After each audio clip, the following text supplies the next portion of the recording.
Você pode se assentar. Que tempo gostoso, que louvor gostoso. Tempo abençoado. Hoje o Andrezão ali na bateria, né?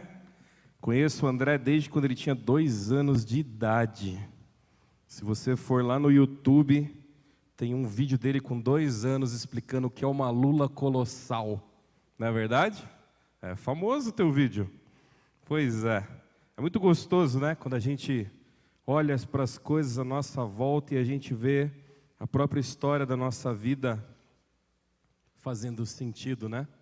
E a gente começa a olhar coisas que a gente já viveu e coisas que a gente passou, e a gente começa a associar coisas que Deus fez, coisas que a gente tentou fazer, coisas que deram errado, coisas que acertamos, e assim passa uma história na nossa vida. Às vezes a gente está aqui no culto, tem pessoas novas que estão vindo ao culto, mas tem pessoas aqui que a gente já caminha juntos há muito tempo. E passa muita coisa na minha mente quando eu começo a conversar com essas pessoas e olhar para elas, e mesmo pregando daqui, porque são pessoas que nós temos uma história juntos, são pessoas que já vivemos coisas, já demos risadas, já choramos juntos, né? E principalmente já vimos o agir de Deus de uma forma tremenda. Então, se nessa noite você está aqui, Deus tem algo importante para a tua vida, pode ter certeza, porque para a minha vida Ele tem. Então eu queria orar e colocar esse tempo dessa palavra que a gente vai compartilhar juntos aqui diante dEle.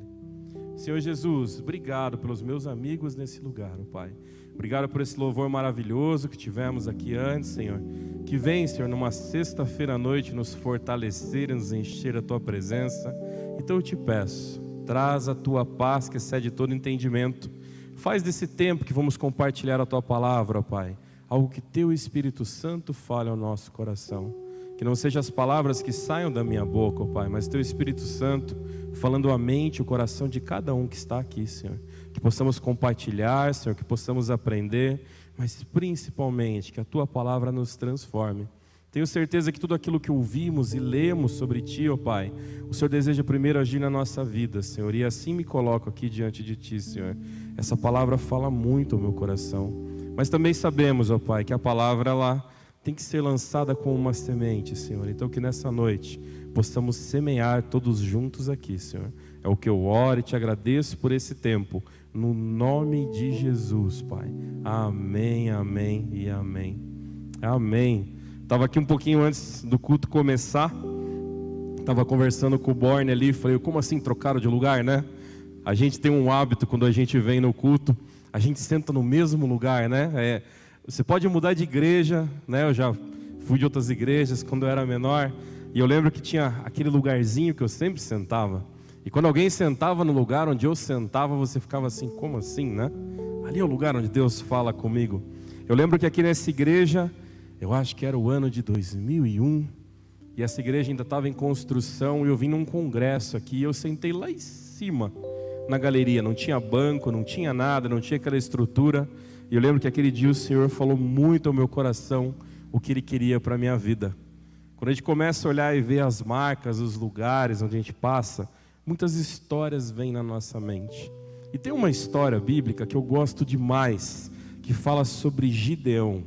Você já leu sobre Gideão? Gideão, de todos os juízes que nós vemos na Bíblia, talvez é um dos trechos menores, são só 3 capítulos. Ele é citado várias vezes na Bíblia ali, mas é muito interessante ver a história dele. Se eu perguntar para a maioria de vocês aqui, puxa vida, você já leu a história de Gideão? Se você não leu, você vai falar, eu já ouvi. É aquele homem que com outros 300 homens vai para a batalha, né? Que Deus o desafia e o leva a uma batalha ainda maior. Só que olha só, essa é a única história de Gideão? Talvez essa que a gente mais lembra, é a mais marcante. Mas se a gente olhar, a gente vê aonde começou.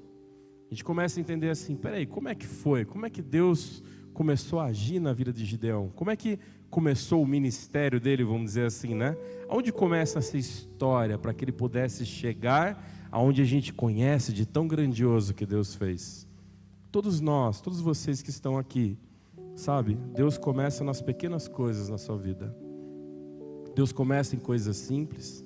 Muitas vezes é um sonho que você teve, é algo que você viu que talvez nem você deu tanta importância, ou você compartilha com alguém e você não se sente motivado a fazer aquilo. e aquilo vai tomando forma, e você vai orando, e Deus vai movendo, e você vai orando, e Deus vai fazendo, e você vai orando, e vai acontecendo, e você vai orando, e às vezes para um pouco, e Deus fala, aí, calma, respira, e aí começa a se agir de novo. Você já viveu isso? A vida de Gideão não era muito diferente disso, tá? Que você já possa ter vivido. Gideão foi um juiz de Israel e liderou a libertação do seu povo da opressão dos midianitas. Quem que eram os midianitas? Os midianitas eram um povo beduíno. Eles viviam como se fossem nômades pelo deserto. Hoje, mais ou menos a região da Palestina ali. E naquela região que eles viviam, eles iam trocando de lugar. E ali o povo de Gideão era sempre assaltado por eles. Os midianitas vinham e roubavam aquilo que eles plantavam, aquilo que eles faziam, que eles cultivavam, as coisas de valor.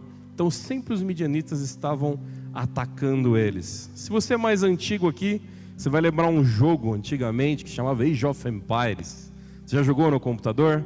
Lembra que você pegava lá os bonequinhos e ia construindo a sua vila, aí a sua vilinha crescia, aí você ia atacar a vilinha do lado e você voltava. Quanto tempo a gente não perdeu nesse jogo, né? Não é verdade? Uma vez eu estava tão entediado, não era casado ainda, né? Porque casamento você não fica entediado. A gente sempre aproveita os momentos, né, para dar aquela mensagem boa para a esposa assim. Mas olha só, eu lembro uma vez eu ainda morava sozinho, morava no internato, e ela tinha ido viajar, e eu não tinha nada para fazer. Estava entediado. Falei, vou jogar em Age of Empires.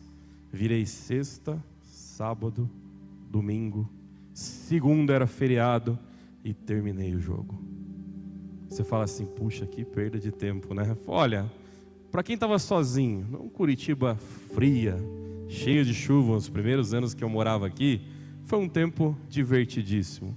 Mas eu falo assim, olhar para aquelas civilizações crescendo e a forma que a gente criava as coisas, e eu preciso de mais madeira, eu preciso de mais comida, eu preciso de mais ouro. E a gente começa a olhar para aquela época e ver que muito se assemelha a esse tempo na Bíblia. Você não tinha um material para construção. Eu vou construir tal coisa, eu vou lá buscar. Eu quero comida, eu vou no supermercado, né? Às vezes você sai do culto aqui à noite, você consegue olhar para a tua esposa, quem está com você, e fala, ei, vamos comer o quê? Né? Curitiba tem várias opções para você fazer as coisas. Lá não tinha como. E uma das coisas surpreendentes, tá? Lá onde eles viviam, a maioria dos lugares eram cavernas. Não eram cidades com casas. Então eles estavam perto de encostas. E o que aconteceu? Todo esse povo de Gideão começou a se esconder para as cavernas.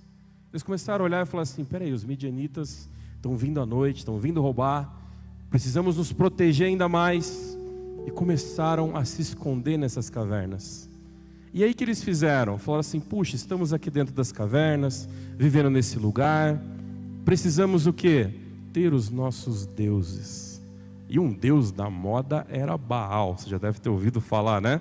Nesse período da Bíblia dos Juízes, você fala, esse tal de Baal tumultuou muita coisa, né? E olha só que interessante. Acompanhe esse texto aqui comigo. Deus vai falar algo tremendo com Gideão. Você vai abrir sua Bíblia em Juízes, capítulo 6, do versículo 12 ao 16. É um trechinho, depois desafio você a ler todo o capítulo 6, o capítulo 7, o capítulo 8, para entender todo o contexto da história. E ali no versículo 12, onde eu vou começar a ler com vocês, fala assim: então o anjo do Senhor apareceu a Gideão e lhe disse, o Senhor está com você, poderoso guerreiro. Ah, Senhor, Gideão respondeu, se o Senhor está conosco, por que acontece tudo isso? Onde estão todas as suas maravilhas que os nossos pais nos contam, quando dizem, não foi o Senhor quem nos tirou do Egito? Mas agora o Senhor nos abandonou e nos entregou nas mãos de Midian, os midianitas. O Senhor se voltou para ele e disse, com a força que você tem, vá libertar Israel das mãos dos midianitas. Não sou eu quem está o enviando? E ele diz assim, ah, Senhor, como posso libertar Israel? Meu clã é menos importante do que todos de Manassés. Eu sou o menor da minha família. E o Senhor diz, eu estarei com você. E você derrotará todos os midianitas como se fossem um só homem.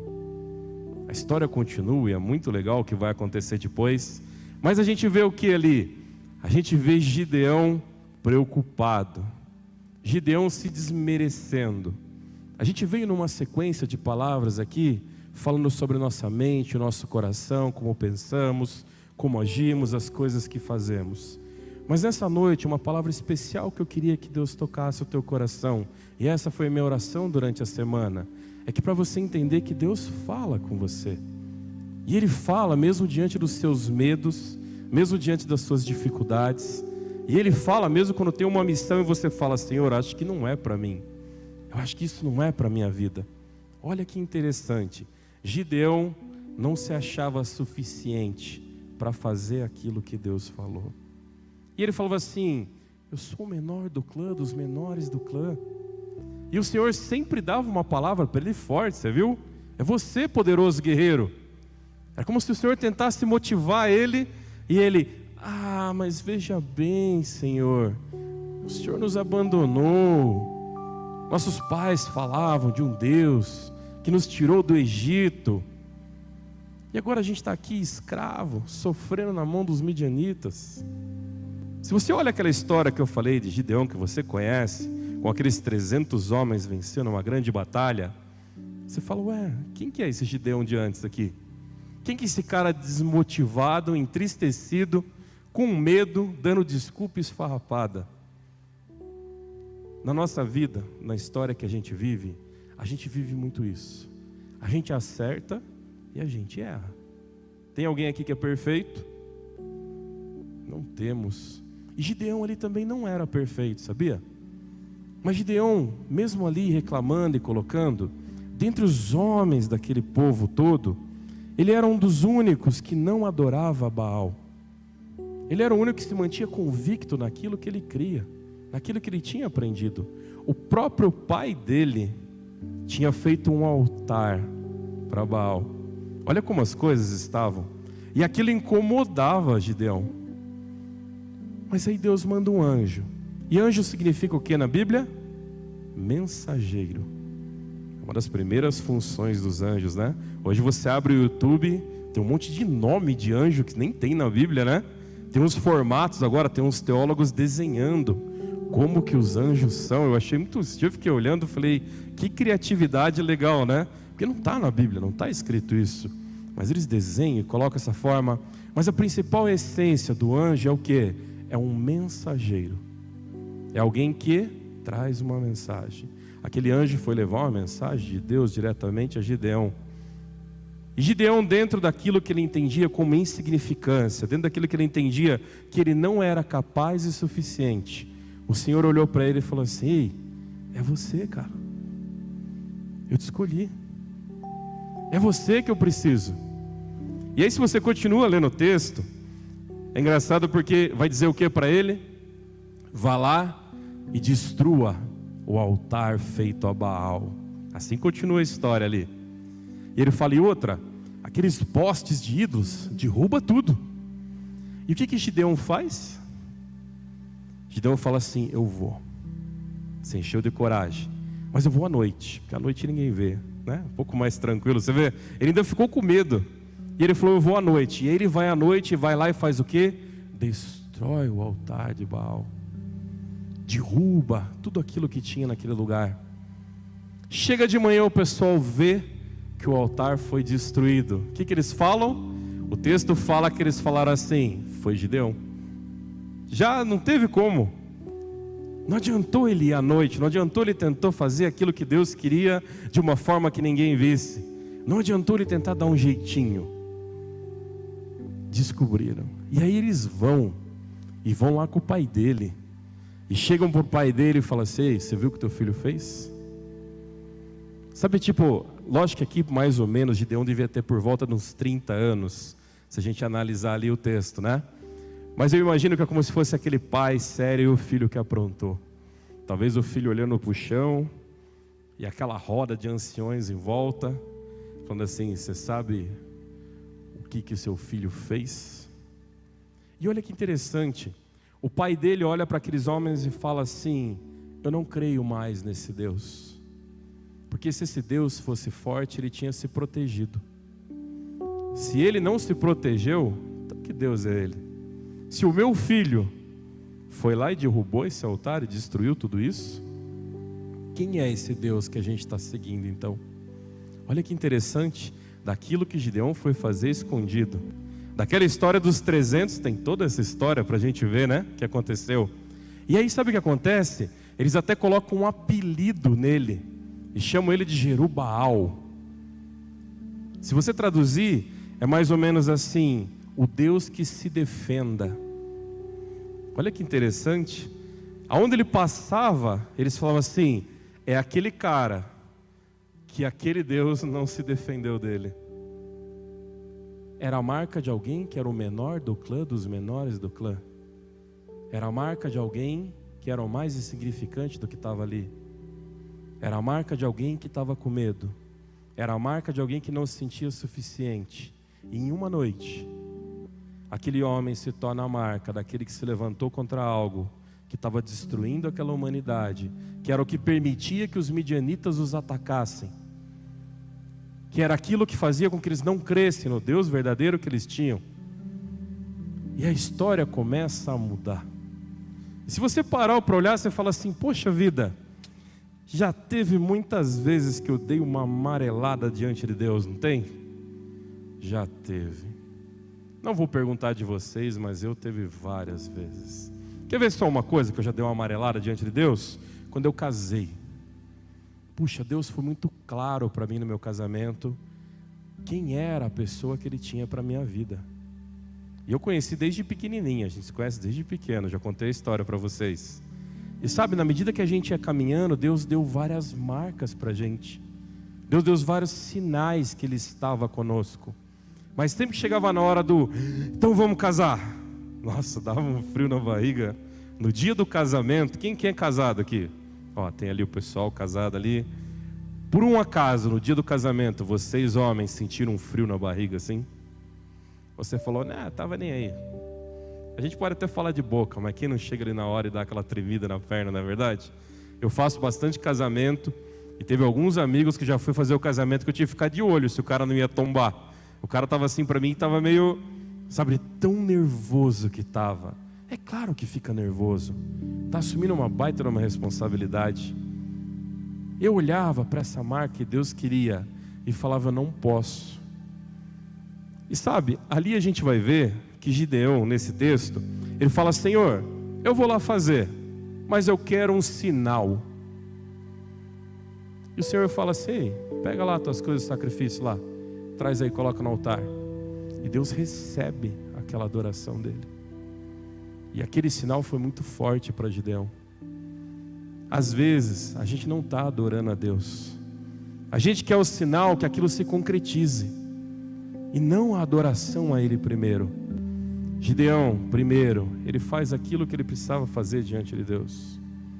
Ele vai diante do altar e ali ele coloca aquilo que ele precisava fazer diante de Deus.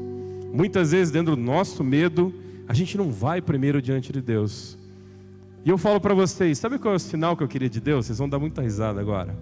Falei, Senhor, o meu sinal para que eu case, eu quero a minha casa própria, o meu carro próprio e minha estabilidade financeira. Deus deve te dar um sorriso maior do que vocês deu. Falou, sabe de nada, filho. Eita.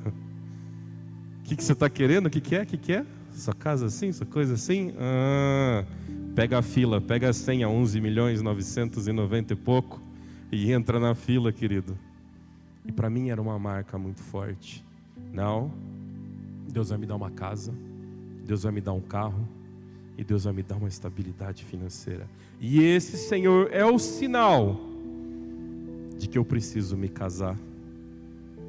Puxa vida, quanto eu perdi de não ter feito isso antes. Porque Deus deu sinal preciosos para a nossa vida. Deus deu sinais maravilhosos. Quando a gente tentou cada um ir para um lado seguir a vida, aí que o Senhor uniu mais a gente ainda. Esses eram os sinais. Deus já tinha falado através da palavra. Mas Senhor, eu quero uma marca. Deus ama muito a gente, sabe? E Ele sabe as nossas fraquezas. Às vezes o ser humano, ele busca a fraqueza do próximo para machucar o próximo. Ele busca a dor, ele olha assim e fala, puxa vida, aquilo ali tem uma coisa, eu vou tirar sarro daquilo. aquilo é a minha forma de defender, atacar aquilo que eu sei que é mais fraco no próximo. Deus não faz assim. Gideão ali, dando aquele monte de mimimi diante de Deus. Senhor, não sou eu, Senhor é outro, não sou o maior daqui, não sou. E o Senhor sempre com palavras de fortalecimento a ele. Eu queria que você prestasse atenção nesse texto, porque olha uma coisa interessante. Quando a gente pega ali o versículo 12, o 6:12, então o anjo do Senhor lhe respondeu e lhe disse: o Senhor é contigo, homem valoroso. Aquela palavra daquele anjo, em nome de Deus, para a vida de Gideão, era uma palavra de reconhecimento. E eu queria dizer para você que a gente tem um monte de defeito, a gente tem um monte de dificuldade, e a gente erra, mas se existe alguém que reconhece as nossas virtudes, é Deus. Deus sabe do que você é capaz. Deus conhece a tua força. Deus não te chama para aquilo que Ele sabe que você não vai fazer. Deus fala: ei, eu te conheço do ventre da sua mãe. Eu sei que você tem medo, eu sei que você tem dificuldade, eu sei que você vai enrolar, eu sei que você vai questionar, mas ei, você, Gideão, é um homem valoroso e eu estou contigo. Chamar de valoroso, Deus estava reconhecendo as virtudes dele. Apesar de tudo aquilo que o povo estava vivendo, apesar da distância que o povo estava de Deus, Deus olha e fala para Gideão: homem valoroso. Como eu falei, hoje em dia, principalmente o que a gente vê acontecendo, quando você quer ferir alguém, você fere a honra. Quer ferir a honra de um homem? Quer ferir um homem? Questiona a honra dele. Pesado, não é? Porque às vezes se o cara olhar e você vai jogar bola, e os caras falam: você é ruim de bola, e você fala: eu sou mesmo, sou ruim. Fazer o quê? Paciência. Não toca a bola para mim, pronto, fácil, né? A gente arruma um meio ali. Mas quando você fere a honra, nossa, vai lá no fundo da alma da gente. Ali, aquele anjo, em nome de Deus, está fazendo ao contrário. Ele está olhando para Gideão e falou assim: está com medo? Homem valoroso. Quase sempre quando alguém abaixa a cabeça diante da gente numa batalha, a gente vê a oportunidade de ter mais força. Olha como Deus faz ali. Na oportunidade onde Gideão se abaixa e fala: eu não sou. E ele fala: eu conheço você. Você é o homem valoroso que eu sei que você é. Olha só que interessante, o texto continua. E a gente vê que a segunda palavra que ele vai dizer está em Juízes 6,14. Ele vai falar assim: então o Senhor olhou para ele e disse: vai nesta tua força e livrará o povo de Israel das mãos dos medianitas. Porventura, não eu que enviei tu? Aí ele olha e fala assim: vai, cara, eu estou com você, vai dar certo. Quando alguém chega para você e conta alguma coisa que está tentando, né? Como que você fala? Você olha e fala assim: ah, não sei. Quer ver quando alguém chega para você e fala: olha, eu sei que você é dessa área, e poxa, vim falar com você por isso, você conhece. E muitas vezes teu coração já se toma e fala: como assim? Ele não sabe o que é minha área, ele não sabe o que eu vivo, ele não sabe o que eu faço, ele não sabe o que eu passo, ele não conhece o livro da minha história, ele não sabe as minhas dores. Quem é esse cara, né? Que pensa, que vem me perguntar o que eu vivo ou o que eu não vivo. Ele não tem ideia o que é isso. Talvez você não viva essa rancorosidade toda, mas tem gente que vive. Ali, aquele anjo, em nome de Deus, ele fala para Gideão: aí, cara, você vai, eu vou estar contigo, vai lá. Tenha medo não, cara. Para com isso, Gideão. Você não tem ideia o que eu vou te usar. Quando uma pessoa conversa com você, você precisa prestar atenção nisso. A Bíblia é nosso manual. E às vezes as palavras desmotivam. Mas o desmotivar não é falar aquilo que você não queria ouvir. Às vezes a gente escuta o que a gente não queria ouvir, não é verdade? A gente escuta. E aí você se sente desmotivado. Não, não é assim, calma. Espera um pouquinho. Com quem que você está falando? Com quem você está conversando? Aqui era uma conversa entre Gideão e um anjo, mensageiro do Senhor, trazendo uma palavra de Deus diretamente a ele. Muitas vezes a gente confia nas pessoas as nossas respostas. Nós temos os nossos oráculos, os nossos gurus, não é verdade? A gente tem. Não, eu não leio horóscopo, não acredito em signo, mas eu sempre ligo para fulano dar uma orada comigo antes e me dizer o que Deus tem ali para... Né? A gente deposita. Sabe, é gostoso compartilhar e orar junto, mas quando a vontade de Deus está aqui na palavra, ela é algo fortalecedor à tua vida. Essa história de Gideão, ela move a nossa vida. Porque eu falei, a gente guarda na mente um homem que junta mais 300 homens, de uma forma que elimina outros homens da batalha, diferente do que a gente vê nas guerras, onde junta quem puder e vamos para a guerra, né? Não, ali ele fala, não, escolhe só esse, só esse, só esse. E assim ele vai e vence aquela batalha. Aqui, a palavra de Deus, primeiro, de reconhecimento, de falando sobre as virtudes de Gideão. A segunda, palavras de aprovação, ou seja, Deus falando, você é forte, você vai, cara. E terceiro, né? E o Senhor disse, portanto, eu hei de ser contigo, tu ferirás os midianitas como se fosse um só homem. Pensa, eram anos daqueles caras atacando, fazendo tudo aquilo, roubando. Você já foi roubado? É muito ruim a gente ser roubado, não é? E quando alguém rouba alguma coisa, quando você é assaltado, alguém te rouba diretamente de você, te fere. E quando alguém rouba sem você ver, te fere também da mesma forma. Aquele povo estava sendo roubado, e coagido, e ameaçado. E eu imagino que os midianitas já nem se escondiam, sabe? Quem estava se escondendo eram eles. Eles foram para dentro da caverna. Eles foram lá para o fundo. Eles deixaram de viver onde eles tinham que viver. Eles deixaram de viver aquilo que eles precisavam viver, porque estavam se afastando daquilo que Deus tinha para a vida deles. A palavra de Deus para Gideão é: vai, eu estou com você. Se eu estou falando luta contra isso, vai. E aí eu falo para você, todos nós temos dificuldades. Se você parar nesse instante e falar: Senhor, o que eu preciso mudar na minha vida? Eu garanto para você que antes de você sair do culto, você vai abrir a Bíblia e vai ter um texto falando de alguma coisa. Deus fala com a gente. Isso é tremendo, é precioso.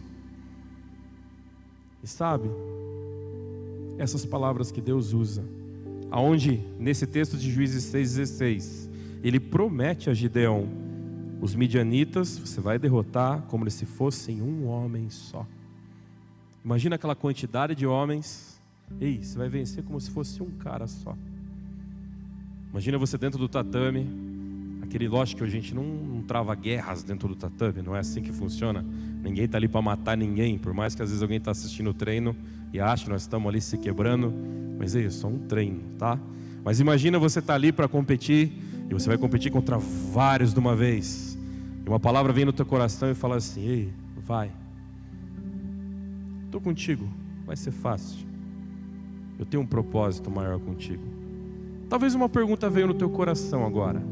Talvez você pense assim: então como é que funciona no meio do esporte? Quem vence é quem Deus escolheu?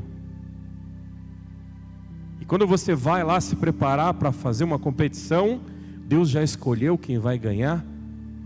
Existe uma coisa interessante para pensar: vence quem treina mais, vence quem se prepara melhor, vence quem está pronto para a batalha, mesmo que estiver com medo, mesmo que não confiar, mesmo que sentisse frio na barriga, mas aquele que se preparou mais do que vence. Sabe, Deus não fica com um controlinho de videogame na mão, fazendo para frente e para trás e bolinha para aquele que Ele escolhe, né? Para você que já jogou videogame vai saber o que eu estou falando, né? Os especiais ali do... Não. Pode ter certeza que o amor de Deus é para com os dois, porque é uma competição. Ali não está envolvendo a vida. Ali é diferente. Como os midianitas coagiam todo o povo de Gideão ali, a família dele. Mas sabe, o mal, ele coage você. O mal faz isso. O mal tenta roubar os teus sonhos. O mal tenta fazer você desistir. O mal tenta fazer você virar as costas para aquilo que você tanto amava. O mal faz você tratar mal as pessoas que te fazem bem. O mal quer te afastar daqueles que dão a mão contigo e andam contigo. E ele é sutil. Ele bate lá onde a gente começou essa linha do sermão, lá no teu ego. E ele vai te afastando, ele vai te afastando. Assim como um caçador faz com a presa, ele nunca mata quando está o rebanho inteiro. Ele vai tirando de lado, até você sentir forte o suficiente para estar sozinho. É ali que você cai. Aqui quando ele fala com Gideão, ele traz os valores de Gideão. E ele vai e faz aquilo que tem que fazer. Mas qual era o propósito maior? Ali começa uma grande batalha. A partir dali, daquele altar que foi destruído, daquilo que foi questionado, a marca que fica nele, esse é o cara que o Deus não conseguiu se defender dele. Cadê Baal diante desse cara? É de tal forma que vai destronando essa idolatria que as pessoas tinham para Baal, que lá na frente, se você continuar lendo o livro de Juízes, vai mostrar que Baal se tornou vergonha. O adjetivo da palavra Baal se tornou uma ofensa para alguém. E aí eles mudam esse nome de Gideão, porque não queriam que colocasse nada relacionado a Baal a ele, porque era um xingamento. Mas como que pode? Era um Deus tão forte. As pessoas criam. Os midianitas estavam ali, faziam todas essas coisas. Pode. Porque quando é a vontade de Deus, quando é a mão de Deus, quando é Deus falando e Deus agindo, vai se cumprir. Não é a sua vontade, é a vontade dele. Não é você falar aquilo que é seu e falar que isso que é teu é de Deus. É bem diferente. Quando você fala da tua vontade e fala, Deus, essa é a minha vontade. Como eu falava, Senhor, eu quero a minha casa, eu quero o meu carro, eu quero estabilidade financeira. Aí é o sinal para mim casar com ela. Esse era o meu sinal, essa era a minha vontade. Sabe o que Deus falou? Você vai casar sem seu carro, sem sua casa e sem sua estabilidade financeira. Você vai casar porque essa é a vontade que eu tenho para a tua vida. Se você não quiser viver minha vontade, filho, aí o problema é seu. Eu lembro quando Deus falou isso muito forte no meu coração, eu falei, Deus, chega de brigar contigo. Você é Deus, você não é meu empregado. Gideão, ele percebe isso. E ele olha para aquelas palavras de reconhecimento, ele olha para aquelas palavras de aprovação, ele olha para as palavras de vitória. E ele não tenta fazer da vontade dele algo que ia acontecer. Ele faz daquilo que era a vontade de Deus acontecer. Deus tem um propósito na tua vida. Deus tem grandes batalhas que Ele sabe que você vai passar. E a maioria dessas batalhas você vai travar dentro da sua própria mente. A maioria dessas batalhas você vai travar dentro do teu próprio coração. E Deus vai falar assim, vamos embora, eu estou com você. Vamos vencer. E tem coisas que você vai olhar e falar, Deus, eu não quero mais isso na minha vida. E Deus vai falar, vamos embora, vamos vencer. Eu estou contigo. Eu caminho com você. Agora, eu pergunto para você, você tem escutado as palavras que Deus tem falado com você? Você tem buscado na palavra de Deus a vontade de Deus para você? Você tem tirado um tempinho do seu dia que seja para olhar e falar, Senhor, fala comigo e eu quero falar com você. Depois, quais são as palavras que você tem escutado? Deus tem falado? Tem certeza que é Ele? E se Ele está falando, Ele conhece você. E aí eu pergunto uma última coisa. Quais são as palavras que você tem falado? A palavra fala que a boca fala que o coração está cheio. E se em algum momento, não é o momento de você dar uma cotovelada a quem está do lado, né? É o momento de você olhar para o teu coração e parar para pensar quantas vezes o que sai da tua boca não é aquilo que está na palavra de Deus. Se da sua boca você amaldiçoa pessoas, Ei, Deus falando aqui com o Gideão fez uma diferença gigantesca, porque Deus não o amaldiçoa. Se você muitas vezes quando fala, você desmotiva as pessoas, cara, será que é assim que Deus quer que você faça? Será assim que Ele quer te usar? Será que é isso que Ele quer fazer na tua vida? Deus não é espírito de confusão, e Deus não vem para bagunçar a tua casa e a tua vida. Quem vem para matar, roubar e destruir é o mal. Assim está escrito na palavra. O Senhor vem para que você tenha vida e vida em abundância, para que se houver uma dificuldade, assim como Gideão tinha, essa dificuldade seja vencida. Ele vem e fala contigo para quê? Para que aquilo que está errado seja transformado. Para onde superabundou o pecado, superabunde a graça. Quando a gente olha para a história de Gideão, a gente começa a ver tudo que Deus fez através da vida dele, mesmo sendo tão poucos capítulos ali da Bíblia, a gente vê isso. Deus usando um homem falho, que tinha medo, que tinha incertezas, que se sentia o menor de todos dentro do clã dele. Mas Deus começa pequeno, vai lá e derruba o altar, volta para cá. Vai lá, faz isso e volta para cá. Vai lá e move assim, agora volta para cá. E no meio disso uma grande história é escrito. Deus quer fazer uma grande história através da sua vida. Deus quer que pessoas olhem e vejam para a sua vida algo que faz diferença. Assim como depois daquele simples ato do altar desmoronado, as pessoas olhavam para Gideão e falavam: ali vai aquele do qual Baal não conseguiu fazer nada. Que as pessoas olhem para a sua vida e falem assim: ali vai aquele do qual o mal não tem vez. Ali vai aquele do qual o mal não tem chance. Ali vai a família, o casal, do qual o mal não consegue matar, roubar e destruir. Guarda no teu coração, ora por isso, lê e relê esse texto. Busca nessa semana e fala: Senhor, fala comigo, me visita, Senhor. Encoraja o meu coração naquilo que precisa estar mais na tua presença. E me ajuda, Senhor, a destruir os altares que estão em torno de mim, que não pertencem a ti. E assim Ele vai fazer. Senhor Deus, obrigado por esse tempo na tua presença, Pai. Obrigado, Pai, porque essas palavras ao qual o Senhor disse, Senhor, a Gideão, muitas vezes me encorajou, Senhor, a vencer os meus maiores medos e as minhas dificuldades, ó Pai. Essas palavras não me ajudaram a vencer pessoas. Essas palavras me ajudaram a vencer eu mesmo, Senhor. Me ajudaram a olhar para a tua vontade e não ter medo de fazer aquilo que vem de ti, mas me ajudaram a me tornar mais forte diante daquilo que o mal vinha dizer que era a tua vontade. Continua cuidando, Pai. Guarda o meu coração, Senhor, e continua falando a cada dia, a cada tempo contigo. Mas o que eu te peço especial nessa noite, ó Pai, é pelas famílias, por cada um sentado aqui nesse lugar.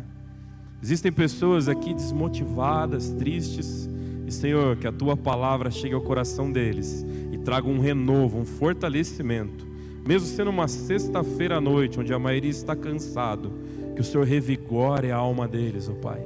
Que a cada palavra que eles digam: eu não sou capaz.